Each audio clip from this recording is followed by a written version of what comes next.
আমার মা হঠাৎ করে বলে উঠল, আমাদের বাড়ির মেয়েদের পোদের তলা অবধি চুল, কোমর অবধি চুল, তাই তোর এই ছোট্ট চুল নিয়ে সমাজ তোকে মেনে নেবে না, আমার বাড়ির লোকও তোকে মেনে নেবে না, যা বেরিয়ে যা। পরম্পরা, অনুশাসন।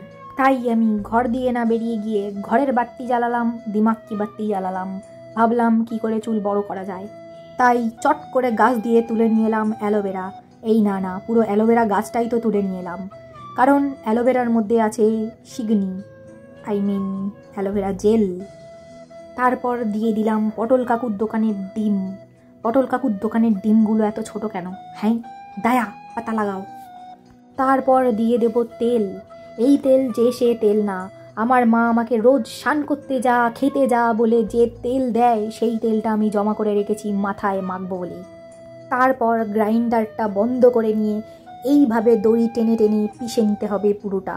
আমার মাঝে মাঝে যাদেরকে পছন্দ হয় না তাদেরকেও এইভাবে গ্রাইন্ডারের মধ্যে ঢুকিয়ে নিয়ে পিষে নিতে ইচ্ছা করে, কিন্তু করতে পারি না, কারণ আমি খুব ভালো মনের মানুষ, আমার কাদা মনে একটুও সাদা নেই। ফাইনালি দেখতেই পাচ্ছ আমাদের শিগনির টাকের দুশমান রেডি।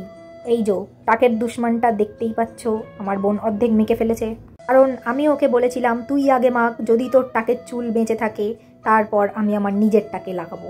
ভয় নেই, কারণ আমার বোনের টাকের চুল সব আস্ত আছে, তাই এবার আমি আমার টাকে লাগাবো, কারণ ইস্কো লাগা ডালা তো হেয়ার জিঙ্গা লালা। বিশ্বাস করো, আমি তোমাদের একটা সত্যি কথা বলে দিচ্ছি, কারণ আমি অনেস্ট কারণ আমি সত্যি কথা বলবো যে কেউ মাখার আগে এটা শুঁকে দেখবেন না, কারণ আমি এটা শোকার পরে 1 ঘন্টা 2 ঘন্টা অজ্ঞান হয়েছিলাম, তারপর উঠে এসে মাথায় মাখছি। এটা দেখতে একটু ননভেজ লাগছিল, মানে শিগনির মতো লাগছিল। তোমরা কি ভাবছো? ছি, তোমরা কি নোংরা মনের, ছি।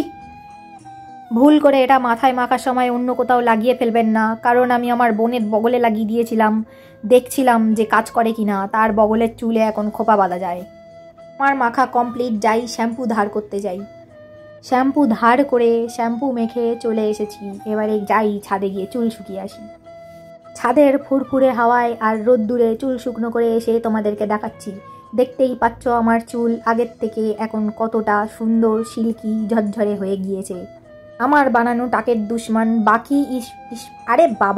বাকি ইনফ্লুয়েন্সারদের মতো ধপের কীর্তন নয়, তোমরা পারলে বাড়িতে ট্রাই করে দেখতে পারো। আমার ভিডিওটা এই পর্যন্ত, চলো tata, bye bye, love you, see you.